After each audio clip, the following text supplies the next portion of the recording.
Debaixo do texto que você conhece, existe uma batalha que quase ninguém enxerga. Hoje, você não vai só ouvir a história, você vai entrar nela. Bem-vindo ao Between the Veils. A Arca de Noé, o projeto impossível que desafia a ciência moderna. Você acredita conhecer a história da Arca de Noé? Aquela que te contaram na infância? A dos animais em fila, do arco-íris no final? Esqueça, porque por trás da fachada de conto de fadas, esconde-se um dos maiores enigmas da engenharia e da fé. Um mistério que desafia a lógica, a ciência e a própria compreensão humana. Imagine um homem, sem faculdade, sem computador, sem sequer a roda como a conhecemos, e a ele é dada a tarefa de construir um colosso, uma embarcação tão gigantesca que sua construção levaria décadas. Um projeto que para sua geração era pura loucura. E o mais perturbador, as dimensões dessa arca, não apenas o tamanho, mas as proporções. A Bíblia é clara: 300 côvados de comprimento, 50 de largura, 30 de altura. Em nossa medida, algo como 135 metros de comprimento, 22 de largura e 13 de altura. Parece apenas grande, certo? Mas então, engenheiros navais modernos, com toda a sua tecnologia, com simulações computadorizadas e testes em tanques de ondas, fazem uma descoberta que os deixa sem palavras. A proporção dessa caixa gigante é incrivelmente eficiente, perfeita, para sobreviver em águas violentas. Estamos falando de uma relação de 6:1, 6 unidades de comprimento para uma de largura, exatamente a mesma faixa de proporção que muitos navios de carga modernos utilizam hoje para maximizar a estabilidade em mares turbulentos. Como Noé, um homem da antiguidade, sem qualquer conhecimento técnico aparente, chegou a um design tão otimizado? Foi pura sorte? Um chute milagrosamente certo? Ou estamos diante de algo muito maior? Um conhecimento que transcende o tempo e a capacidade humana. Este não é um vídeo sobre se o dilúvio foi global ou local, literal ou simbólico. Isso é para outra discussão. Aqui, em Between the Veils, vamos mergulhar na pergunta mais incômoda: o que exatamente está escondido dentro do projeto da Arca? Engenharia divina? Tecnologia perdida de uma era esquecida? Ou uma terceira opção, mais profunda, que não cabe em nenhuma dessas caixas, que sua mente tenta criar? Prepare-se para ver a Arca de Noé, como você nunca viu antes. A Arca não surge num vácuo. Ela é a resposta a um diagnóstico assustador. Gênesis 6 nos diz que a maldade do homem havia se multiplicado sobre a terra, que cada pensamento, cada imaginação do coração humano era continuamente inclinada para o mal. Antes de falar de medidas e madeira, a Bíblia fala de corrupção, de uma humanidade que torceu sua própria estrutura interna. Deus decide intervir, não apenas com um evento climático, mas com um reset dramático da história. Um julgamento em escala que, seja qual for sua leitura, representa um limite, um até aqui. No meio desse cenário de colapso moral, um personagem surge como um ruído na estatística: Noé, chamado de justo em sua geração. Não perfeito, não impecável, mas alinhado com Deus, num tempo em que quase todos tinham decidido ignorá-lo. É para esse homem que Deus entrega um projeto impossível, uma construção colossal, que levaria décadas, sem equipe de engenharia, sem patrocínio, sem aplauso. E aqui, o desconforto aumenta. Deus não explica tudo. Ele não oferece um PowerPoint com cálculos hidrodinâmicos.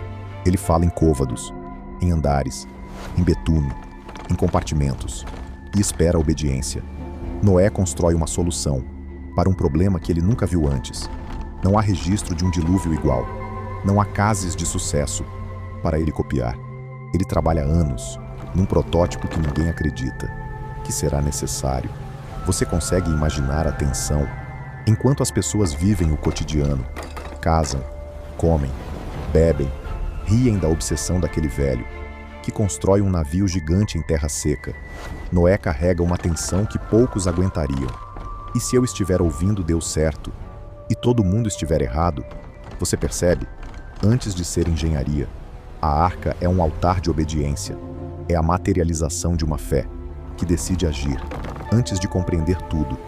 E é aqui que o mistério se aprofunda. Agora vamos entrar no casco. O texto bíblico não é um manual técnico completo, mas dá detalhes suficientes para cutucar a curiosidade de qualquer engenheiro. 300 côvados de comprimento, 50 de largura, 30 de altura, uma relação aproximada de 6 unidades de comprimento para uma de largura. Estudos modernos, simulações em computador, testes em tanques de ondas, apontam que uma proporção nessa faixa é especialmente eficiente para estabilidade em águas agitadas. Muito larga, a embarcação vira fácil. Muito estreita, corre risco de quebrar. A arca descrita em Gênesis fica no meio desse espectro. Não é uma lancha veloz, é uma fortaleza flutuante. Mas há mais. A arca não tem leme, não tem vela. Não foi feita para navegar, foi feita para resistir. Não é um veículo de direção, é um útero de sobrevivência. A madeira usada é chamada de gopher. Ninguém sabe ao certo o que isso significa hoje. Talvez um tipo específico de árvore, talvez um termo genérico, talvez algo que nem exista mais. A arca é revestida de betume, por dentro e por fora. Impermeabilização em larga escala. Não é só uma tábua de fé. É um projeto com preocupação real, de vedação, durabilidade, sobrevivência prolongada em ambiente hostil. E ainda há mais detalhes. Ela tem 3 andares. Não é só um caixotão vazio. É um espaço organizado, dividido, provavelmente com distribuição pensada, de peso, de animais, de alimentos, de água. Existe uma abertura superior, que serve como entrada de luz, e ventilação, uma solução simples, mas essencial, para manter vivos todos aqueles corpos respirando lá dentro. Quando você junta todos esses elementos, uma pergunta aparece naturalmente, e ela é incômoda. Estamos diante de um camponês improvisando, um barco gigantesco, num chute milagrosamente certo? Ou existe aqui um nível de sofisticação que aponta para uma mente superior, conduzindo o processo? Alguns vão dizer, é pura revelação divina, Deus passou as medidas. Outros vão sugerir, Noé pode ter herdado fragmentos de um conhecimento antigo, mais avançado do que imaginamos.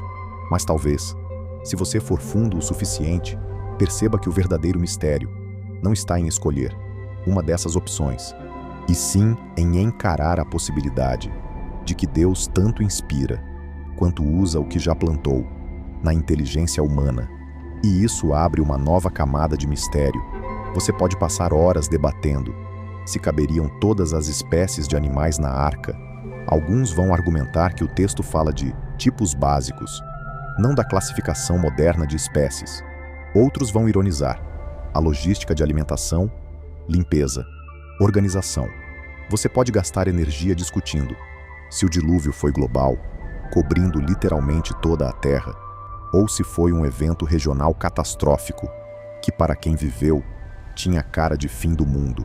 Você pode ainda entrar nas discussões científicas que tentam explicar o dilúvio por derretimento de geleiras, colapso de barreiras naturais, eventos geológicos extremos. Tudo isso é válido de investigar, mas se você ficar só aí, corre o risco de perder o centro espiritual da narrativa. E é exatamente isso que vamos revelar, porque no fim das contas, a arca não é apenas sobre como a humanidade sobreviveu, é sobre por que Deus escolheu preservar alguém no meio do colapso. A arca é uma miniatura de uma nova criação.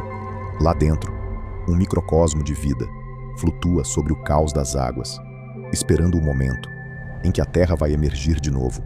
Depois que tudo passa, Noé sai, constrói um altar, e Deus faz algo surpreendente. Ele estabelece uma aliança, coloca um arco de luz, no céu. Esse arco-íris não é só decoração poética. Na cultura antiga, arcos são armas. E aqui, o arco está apontado para cima, não para baixo. É como se Deus dissesse, meu juízo não será mais derramado dessa forma sobre vocês. Eu mesmo levo para cima a arma. Então sim, há mistérios de engenharia, de logística, de história, Mas há algo mais provocador ainda. E é isso que vai te fazer questionar tudo. A arca como imagem de um Deus que decide preservar um remanescente, em vez de simplesmente apertar o botão de delete universal. E tem um espelho aqui, difícil de ignorar. Noé constrói uma arca sem provas visíveis de que ela será necessária. Ele obedece a uma voz, que todo mundo chama de paranoia. Mas e você? Hoje você não está sendo chamado para serrar madeira de gofer e passar betume num mega projeto de madeira. Mas talvez existam arcas que Deus já começou a sussurrar no seu espírito, conversas que você sabe que precisa ter antes que venha o dilúvio, hábitos que precisa construir antes da crise, relacionamentos que precisa proteger antes que o mundo à sua volta inunde de distração. Você está ouvindo? Arcas não são erguidas quando a primeira gota de chuva cai, são construídas quando ainda faz sol e todo mundo acha exagero. Então talvez a pergunta mais profunda não seja apenas se a arca foi um milagre literal ou um projeto baseado em conhecimento avançado. Talvez a pergunta mais perigosa seja: quais arcas eu estou deixando de construir porque ainda não entendo tudo? Noé não esperou compreender o clima, calcular cada nuvem ou ter a aprovação da maioria. Ele ouviu, começou e continuou. E você? A arca desafia engenheiros, mas desafia mais ainda corações que só obedecem quando tudo faz sentido no papel. No fim, talvez o verdadeiro mistério não seja como a arca foi construída, mas por que tão poucos quiseram entrar nela. Se você sente que há mais para ser revelado, que as estruturas ocultas do mundo espiritual estão chamando sua atenção, então este é apenas o começo.